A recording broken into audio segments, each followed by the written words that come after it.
রাষ্ট্রপতি নির্বাচন নিয়ে আরো জানাতে এবার চলে যাচ্ছি বারকো স্টুডিওতে। সেখান থেকে যোগ দিয়েছেন আমাদের সহকর্মী মাহমুদ শরীফ। মাহমুদ শরীফ, যে ভোট দুটায় শুরু হয়েছিল সেটি আর কিছুক্ষণ আগে শেষ হয়ে গেছে, অর্থাৎ 5টায় শেষ হয়েছে।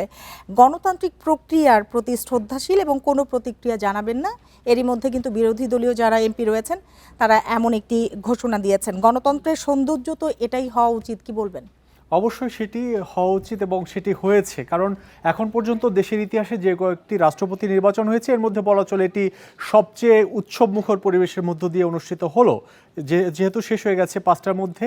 এবং এই নির্বাচনে আমরা যে বিষয়টি দেখেছি যে বিরোধী দল যিনি প্রার্থী, বিরোধী দলের কর্নেল অবসরপ্রাপ্ত অলি আহমেদ, তিনি কিন্তু জানেন যে তিনি জয়ী হবেন না, এরপরেও তিনি নির্বাচনে প্রতিদ্বন্দ্বিতা করেছেন।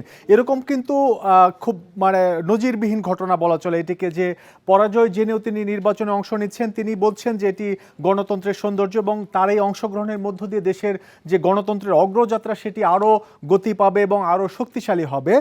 সিমি, আমি একটু জানিয়ে দিতে চাই, আমাদের সহকর্মীরা আছেন সংসদ ভবনে, তারা সকাল থেকে এই নির্বাচনের খবর সংগ্রহ করছেন। যেহেতু ভোট শেষ হয়েছে, তারা আসলে কি দেখেছেন সারাদিনে সেই ভোটের চিত্রগুলো এখন জানাবো।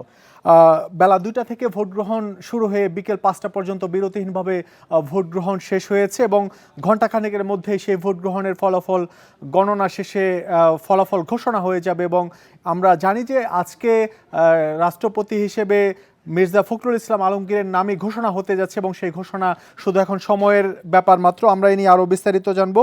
সংসদ ভবন থেকে যুক্ত হচ্ছেন আমাদের সহকর্মীরা। শুরুতে যাব নাফিজা দোলার কাছে। নাফিজা, আপনি তো সকাল থেকে আছেন সংসদ ভবনে এবং ভোট গ্রহণের শুরু থেকে শেষ পর্যন্ত ভোট গ্রহণের যে কক্ষ, যেটি সংসদ অধিবেশন কক্ষ, সেখানে ছিলেন। আজকে ভোট গ্রহণ থেকে শেষ পর্যন্ত সংসদ ভবনের ভেতরে ভোট গ্রহণ কক্ষে সংসদ সদস্য যারা আছেন, সরকারি দল এবং বিরোধী দল, তাদের মধ্যে কেমন সৌহার্দ্যপূর্ণ আচরণ দেখেছেন এটি জানাবেন। পাশাপাশি ভোট গ্রহণ শেষ হয়েছে, যারা ভোট দিয়েছেন তারা কি বলছেন, তাদের প্রত্যাশা কি?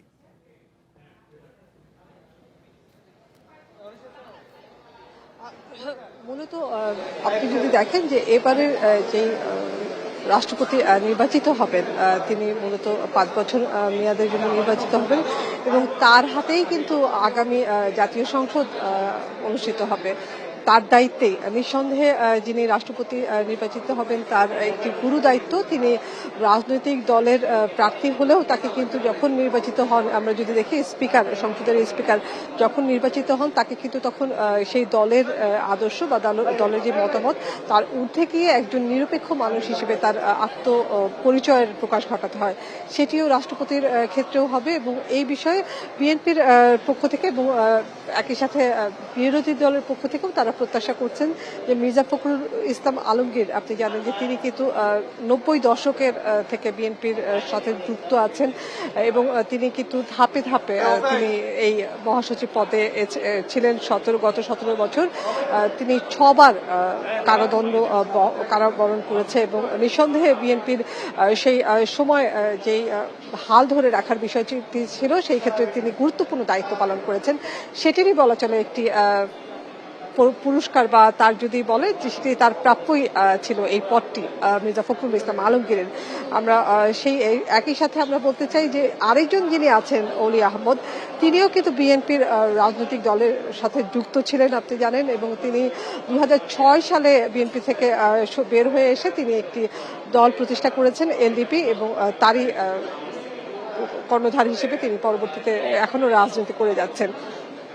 তো নিঃসন্দেহে এই রাজনৈতিক ডাইমেনশনের একটি বিষয় আছে।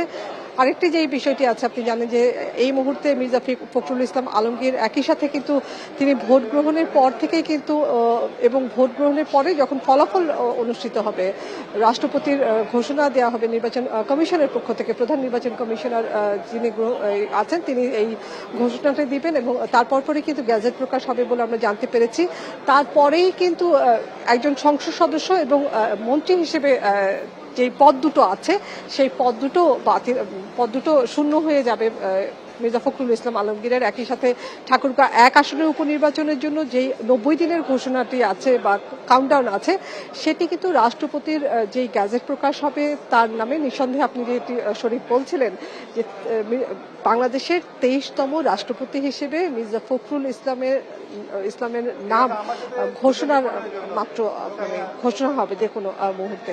তো সেটি বলতে চাচ্ছিলাম যে সেই গ্যাজেটটি প্রকাশ হবার পর থেকেই কিন্তু মির্জা ফখরুল ইসলাম আলমগীরের যে দুটি পদ আছে, সংসদ সদস্য হিসেবে তার যেই পদটি এবং একই সাথে মন্ত্রিত্বের যেই পদটি আছে, দুটি পদে তার শূন্য হয়ে যাবেন এবং সেই উপনির্বাচনের যে 90 দিন আছে সেই 90 দিনের কাউন্টডাউন শুরু হবে গ্যাজেট প্রকাশের পর থেকে। এবং আপনি জানেন যে আগামীকাল বঙ্গভবনের দরবার হলে সন্ধ্যা 7:30টার সময় এই রাষ্ট্রপতি হিসেবে বলাই চলে সেটি একটি আনুষ্ঠানিকতার বিষয় আছে। শপথ নিতে যাচ্ছেন, এটি আসলে মোটামুটি নিশ্চিত, শুধু আনুষ্ঠানিকতার বাকি। নাফিজা দোল, আপনাকে অনেক ধন্যবাদ আমাদের সাথে যুক্ত হওয়ার জন্য।